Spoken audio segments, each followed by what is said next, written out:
Y seguimos aquí en Responsabilidad que Inspira.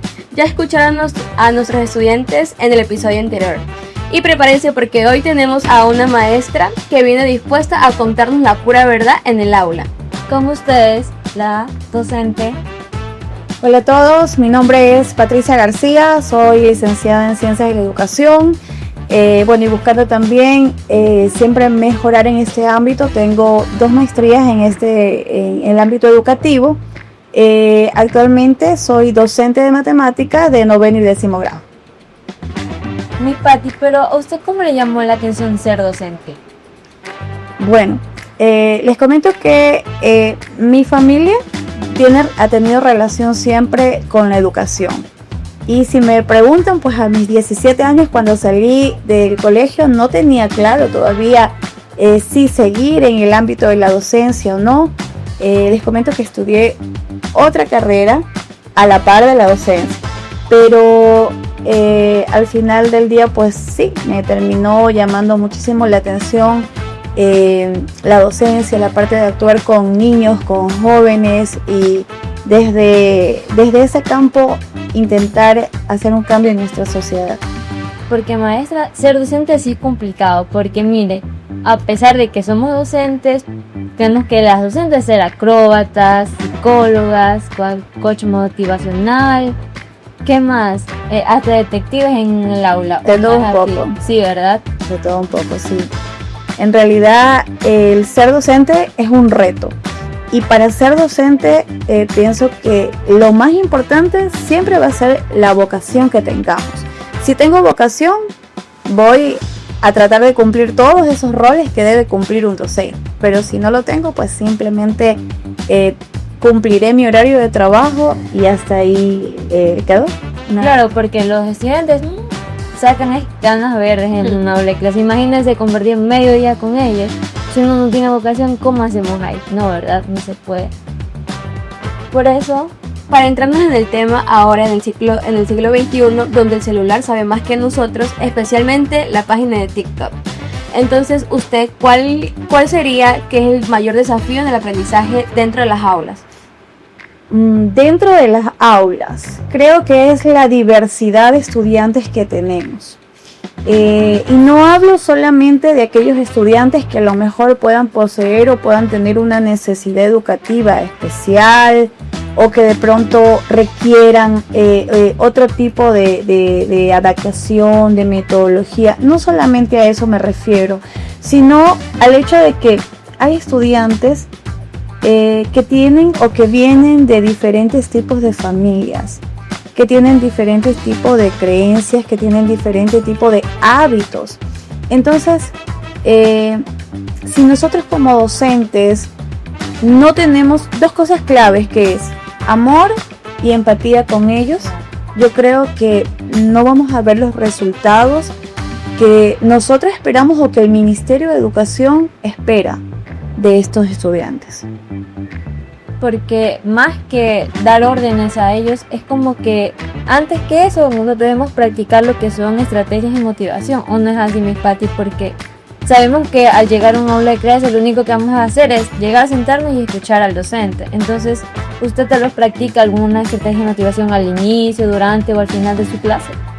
Yo considero que la motivación es muy importante y que no debe ser a lo mejor en una parte específica, sino constante. Debemos conocer a nuestros estudiantes, saber qué es lo que ocurre. Siempre cuando conversamos con los demás profes decimos o los etiquetamos, ¿no? Y qué malcriado que es, ay, el terremoto de la clase, el que más problemas nos da. Pero en realidad, detrás de cada estudiante, problema entre comillas, porque no es un problema, detrás de cada estudiante problema hay un mundo, hay una historia, hay algo que pasa en la vida de ellos. Y si nosotros no logramos detectar o averiguar o investigar qué es lo que está ocurriendo en ellos, probablemente no sabemos cómo tratarlo. Entonces es importante que nosotros tratemos mucho más allá de dar una clase, de enseñar, en mi caso, productos notables, casos de factorización o todo lo que conlleve la matemática, es tratar de que ellos, primero de conocerlos y de que ellos crean en sí mismos, crean que pueden. Eso también, y contesta un poco la pregunta anterior, es de que tenemos niños y jóvenes que no creen en ellos, que creen que a lo mejor dicen, mi papá, qué sé yo, tomó un mal camino y yo voy a ser igual. O yo solamente estoy aquí para tener un bachillerato o para tener la educación básica y listo. Pero no creen que pueden ser personas que pueden alcanzar algo más, que pueden ser grandes líderes, que pueden tener una carrera universitaria. Entonces es importante que nosotros como docentes hagamos que ellos crean en ellos mismos. Claro, porque en un aula de clase, ¿qué no escuchamos ahí? Que quieren ser esto, lo otro, pero raros son los estudiantes que se deciden por seguir una carrera universitaria en este caso, porque son de básica media o superior, ya que van al bachillerato y luego su carrera. Entonces, el contexto familiar influye mucho dentro del ámbito de los estudiantes, porque sabemos que hoy en día los padres de familia no toman los consejos de los docentes, lo toman como que, ay, el docente está loco, el docente esto. ¿Cómo podríamos dialogar de una forma que ellos no se alteren, de los padres no se alteren, para que ellos puedan ser más responsables y que sus alumnos, que sus hijos puedan también coger ese hábito de ser más responsables?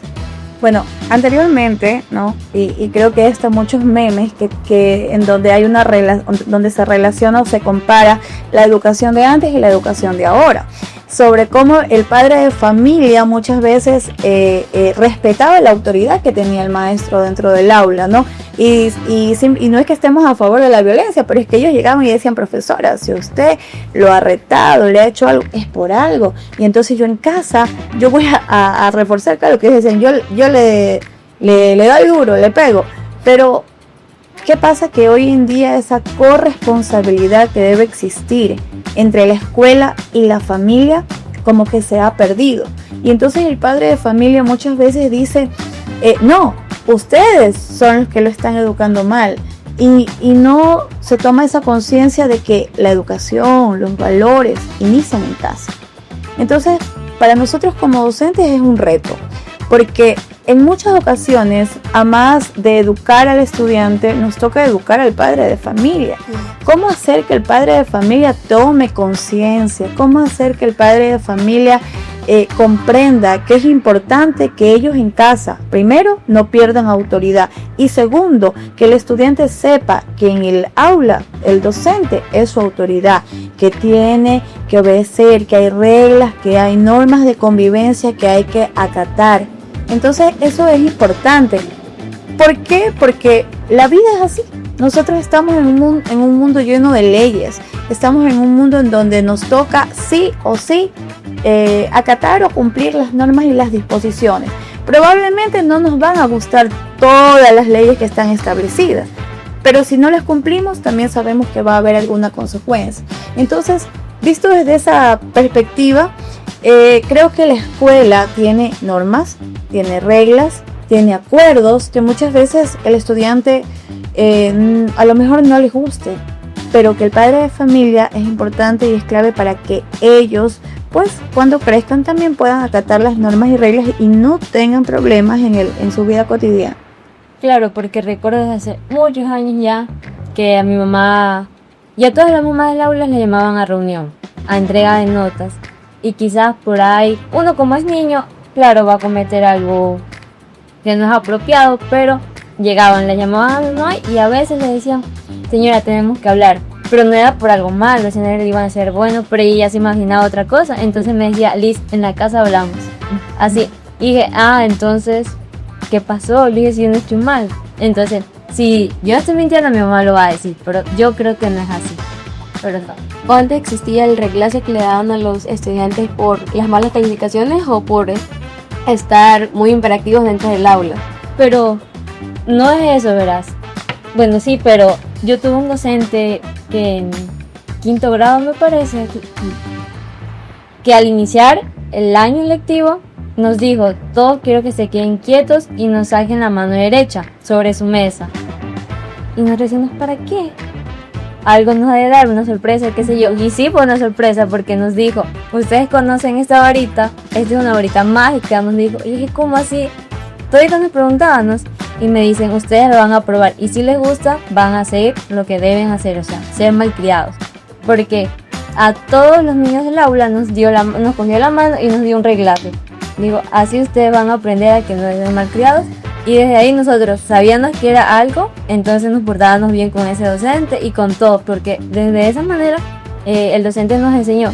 No fue que nos dio así duro, solamente fue una palmadita y ya nosotros entendíamos que no debemos ser así con ningún docente, que ellos son los que nos están ayudando a nosotros a formarnos. Entonces fue algo que me motivó, pero a la vez como que ya debía que yo, o sea, me daba a entender que yo tengo que ser responsable con mis tareas, en el aula, en la casa, en todo, porque él nos dio, aparte de eso, ejemplos.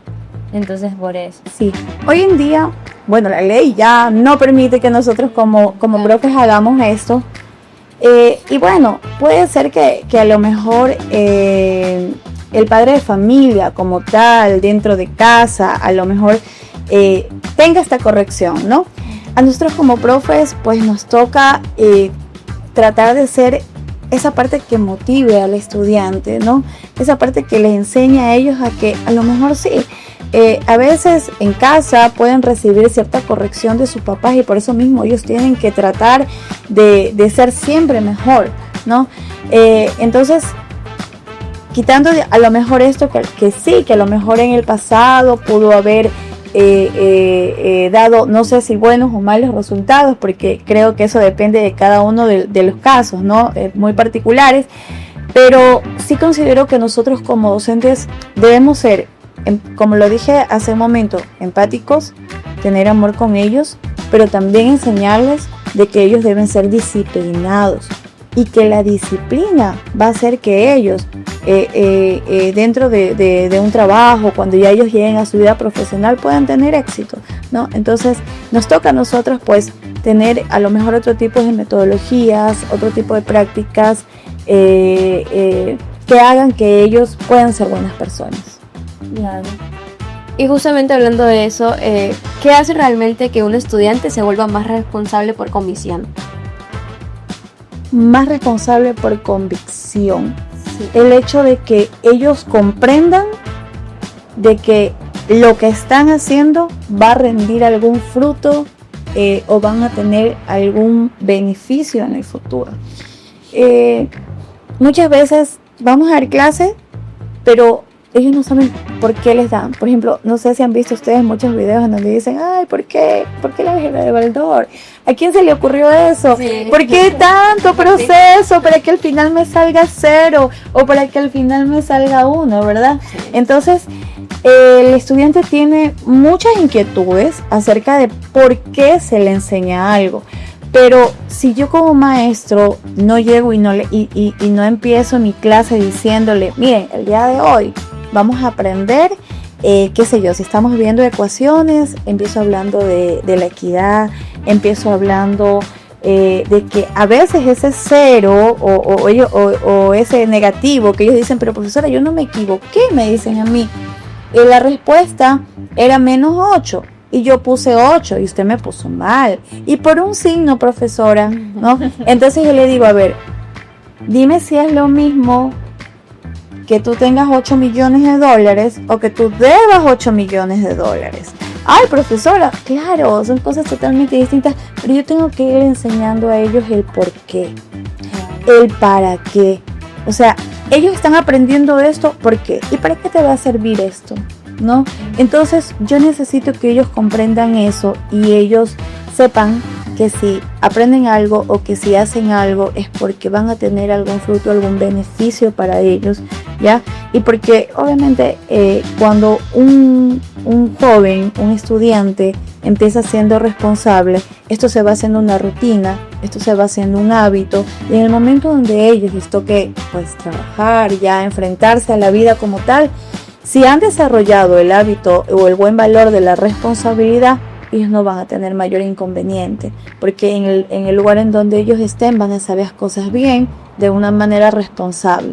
Entonces creo que es un trabajo arduo, es un trabajo de todos los días, es un trabajo de estarles a ellos repitiendo, haciendo conciencia de que es algo positivo, no solamente en el presente, sino en su futuro. Claro, por eso es lo que nosotros decimos, que ser docente es más que eso, ser un coach motivacional prácticamente en el aula de clase. Sí. Entonces, Miss Patti, ¿usted qué estrategias ha percibido que un estudiante verdaderamente responsable emplea para transformar una duda en oportunidades de aprendizaje que tenga, ya que sea en alguna materia? Por ejemplo, en este caso, matemáticas. Bien. Algo que a los estudiantes les cuesta muchísimo es el perder el miedo a preguntar, porque piensan que van a quedar mal delante de los compañeros. Y entonces miedo es el punto. Tienen dudas y no preguntan. Tienen dudas y prefieren callar porque ellos temen a ser avergonzados, o creo que hasta a nosotros mismos nos ha pasado, ¿no? De que estamos en alguna clase y no entiendo algo, pero nadie más pregunta, y entonces como que nos decimos para nosotros mismos, ay, si pregunto voy a quedar mal. O al compañero de al lado. O sí, exacto, o voy a quedar como el tonto, como el que no sé. Entonces es también importante de que ellos comprendan de que despejar una duda les va a ayudar. O sea, yo siempre les digo, prefieran preguntar ahora.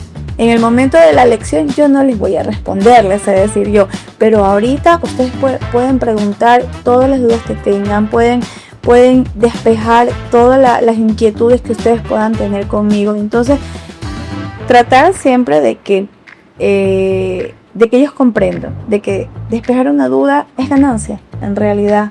Ya es ganancia, es reconocer que a lo mejor ignoro esa parte. Yo siempre converso con ellos y les digo, todos somos ignorantes. Yo creo que ignorante no es una ofensa. Ignorante es simplemente yo desconozco algo. Y eso no me hace ni menos ni más que la imagen. Y todos en esta vida tenemos ignorancia en algún ámbito, en algún campo. Entonces, lo que necesitamos es tratar de que eso que nosotros ignoramos, más bien lo podamos comprender, lo podamos potenciar, se transforme en una habilidad en la vida de cada estudiante, y así pues puedan ellos superar cualquier inquietud o duda que puedan tener. Claro, y por supuesto, de esa manera la duda deja de ser un obstáculo y se convierte en una oportunidad, qué sé yo, para aprender con mayor autonomía y curiosidad prácticamente. Así es. A ver, vamos con otra pregunta. ¿Cómo logran ese balance entre guiar y dejar a los estudiantes que aprendan por sí mismos? A ver, es un tanto complicado, ¿no? Porque en muchas ocasiones el estudiante se acostumbra a que el maestro siempre tiene que estar explicándole, ayudándole, y hay cierto momento en que el estudiante ya no tiene que pasar esto, sino que tiene que aprender a investigar. Si no sabe algo, pues, o sea, no voy a esperar que el maestro venga y me explique, sino que tengo que investigar. Si tienen sus libros de trabajo, porque decir que a lo mejor tienen internet en el aula, sabemos cuál es la realidad, ¿no? de nuestro contexto educativo. Entonces, tienen una guía. Entonces, ¿qué se suele hacer? Dejarles que ellos ya tengan un poquito de autonomía en cuanto a la clase. Se utiliza un poco lo que es el aula invertida. Entonces, ¿de qué se trata esto? De que a lo mejor yo le envío con anticipación la clase para que ellos a lo mejor vean un video, para que ellos a lo mejor lean algo, estudien algo, y ellos entonces llegan a la clase ya con un poco de conocimiento a despejar cualquier duda que tengan, ¿no? De pronto también se les con exposiciones que ellos puedan preparar, o se les delega ciertas actividades ya que ellos puedan hacer. Entonces se les da un poco de autonomía. Entonces, de esa forma ellos dejan un poco de depender de que es el maestro siempre el que me tiene que explicar, sino que yo también puedo investigar, yo también con los conocimientos previos que tengo puedo a lo mejor tratar de comprender cierta clase y poder también contribuir dentro del aula enseñándoles a mis demás compañeros. Y así como que perdemos un poco el pánico escénico a hablar ante el público, qué sé yo, porque ahí solamente vamos a hablar dentro de 20 a 30 personas y entonces ahí como que vamos pasito a pasito perdiendo ese miedo, ¿verdad? Ya. Así es, sí. Pero maestra, entonces, ¿usted qué elegiría mejor para que, o sea, cómo se observa que un estudiante es responsable de las siguientes opciones? Verá, tenemos 4. A. Exigir al estudiante que estudie por varias horas seguidas. B. Enseñarle a dividir las tareas en tiempos cortos y manejables, obviamente. C. Confiar únicamente en que ya aprenderá solo con el tiempo. O ignorar y dejar, y esperar milagros. Bueno, yo pienso que nosotros como docentes, y creo que lo voy a seguir repitiendo, es clave conocer al estudiante, conocerlo, porque no todos aprenden de la misma forma y no cada quien tiene tiempos distintos. Habrán a lo mejor estudiantes que digan, ¿sabe qué? Profe, yo si me pongo a estudiar y me dedico varias horas, pues sí, lo voy a hacer, pero hay estudiantes que dirán, ay no, profe, de verdad, yo voy a estudiar un rato, luego voy, descanso, qué sé yo, me tomo un poco de agua y luego regreso y estudio. Entonces cada uno de ellos puede tener ritmos diferentes de aprendizaje. Y en el momento donde yo conozco a mi estudiante, yo le puedo dar opciones. Y yo le puedo decir, y esa es parte también de mi labor como docente, ¿no? Enseñarles a que ellos también se conozcan, porque yo los puedo conocer o yo puedo decir algo, pero a veces ni ellos mismos se conocen. Entonces, les puedo dar estas opciones, ¿no? De que las 2, de las 4 que me leyó, 2 creo que pueden ser, una, de que a lo mejor tenga periodos extensos, si es que ellos ven que lo pueden hacer de esa forma, terminan una vez todo y pues luego sí tienen el tiempo para descansar, o que lo vayan fraccionando en distintos tiempos para que puedan ir estudiando mejor o puedan ir asimilando mejor. Y justo en este equilibrio entre guiar y acompañamiento y la autonomía, ¿qué prácticas han aprobado que ayuden a los estudiantes que organicen a mejorar su tiempo, tomen decisiones y sean más responsables dentro y fuera del aula? Ok, para que tomen decisiones, yo considero que ellos deben saber las consecuencias, ¿no? O sea, nosotros desde pequeños, yo les digo a ellos, ustedes toman decisiones, a lo mejor sin saber, porque hasta para decir, hoy me voy a poner esta blusa o este pantalón, ¿verdad? Hay cierta edad donde los niños ya deciden solos.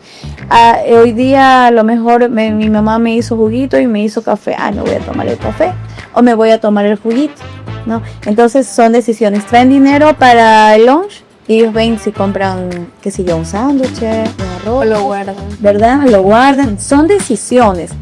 Ellos desde pequeños el ser humano desde pequeño se enfrenta a tomar múltiples decisiones. Pero ¿cómo saber cuál es la decisión correcta? Pues creo que es analizando un poco las consecuencias que se puedan tener de cada una de estas decisiones.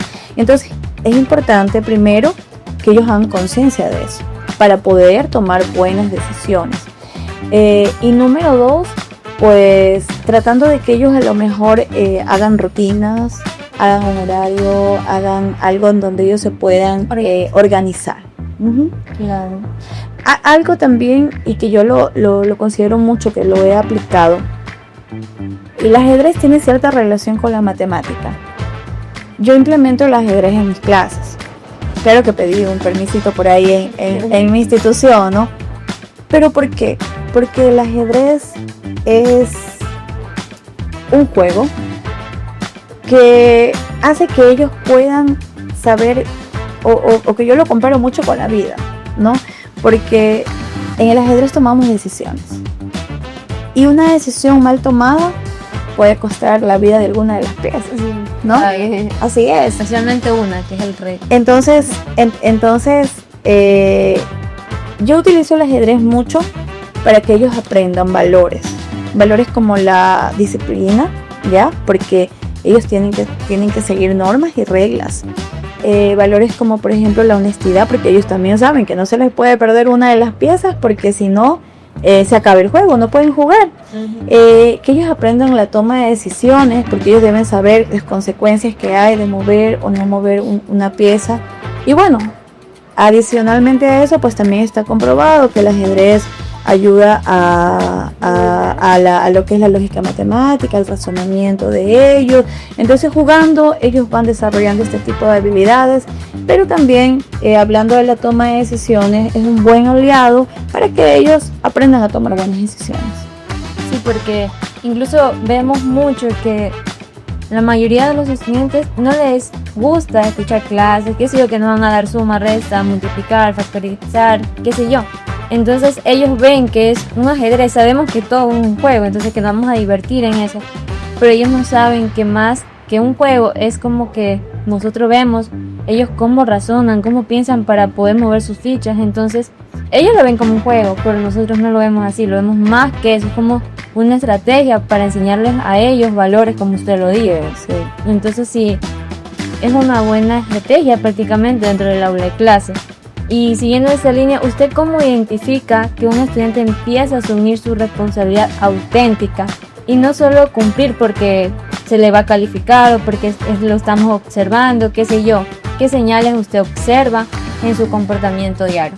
Una de las señales que tiene ya un estudiante que empieza a asumir una responsabilidad es cuando ya toman iniciativas. Cuando ya ellos sí, o sea, hacen algo sin esperar que a lo mejor la maestra les indique. En una de las aulas justamente con un grupo de estudiantes estábamos haciendo una actividad en donde yo simplemente les decía, mire, ustedes van a leer estas dos páginas, porque yo quiero que ustedes empiecen, sin que yo les explique, ustedes empiecen a investigar, a ver qué tal, o sea, si es que leyendo simplemente pueden desarrollar tal ejercicio, ¿no? Entonces, algunos empezaron, leyeron, otros ya tomaron la iniciativa de empezar a hacer la siguiente página, que eran los ejercicios. Entonces ya ahí yo empecé a notar, sí, ya tomaron la iniciativa, quiere decir que ellos sabían que pues venía a lo mejor luego una actividad, y aún así que yo no les hubiera enviado la actividad, pues lo empezaron a hacer. Aunque sea como un abreboca, como exactamente, o sea, ellos ya empezaron a hacer y empezaron a asumir la responsabilidad. Ok, ya aprendí, como que ya entendí, entonces voy a practicar, voy a hacer. Cuando ya nosotros vemos estudiantes que toman iniciativas, que a lo mejor no necesitan la supervisión de un adulto para saber o para determinar que hacer lo correcto está bien y lo hacen, entonces yo creo que ya ahí vamos viendo muestras de que ellos van formándose como jóvenes responsables. Claro.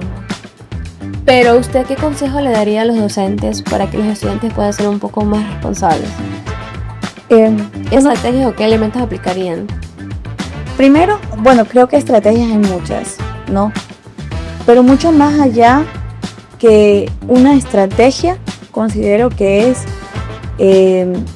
conocer a nuestros estudiantes, amarlos, ser empáticos con ellos, y nosotros como docentes debemos creer en ellos para que ellos crean en sí mismos y puedan desarrollar este buen hábito de la responsabilidad. Claro, entonces prácticamente usted nos está dando ese ideal que la responsabilidad no se enseña, sino se contagia, ¿verdad? Así es. Entonces tenemos que seguir contagiando ese compromiso, ese esfuerzo y esas ganas de aprender. Entonces con esto, mi querida Paqui, le damos muchas gracias por estar aquí presente. No, gracias a ustedes por la invitación. Por compartir esa experiencia con tanta pasión y humor que usted lo hace en sus aulas de clase y nosotros lo hemos reflejado en ello. Sobre todo la estrategia del ajedrez. Sí, no, es muy buena a mí, y lo digo ahora en este espacio, considero que el ajedrez debe estar dentro de la malla curricular. Ojalá en algún momento los entendidos pues y quienes trabajan en el Ministerio de Educación puedan comprender que es un aliado excelente para la educación como tal. Entonces, queridos oyentes, nos vemos en un próximo episodio con nuestros expertos, y recuerden que aprender no es una carga, es más bien una aventura.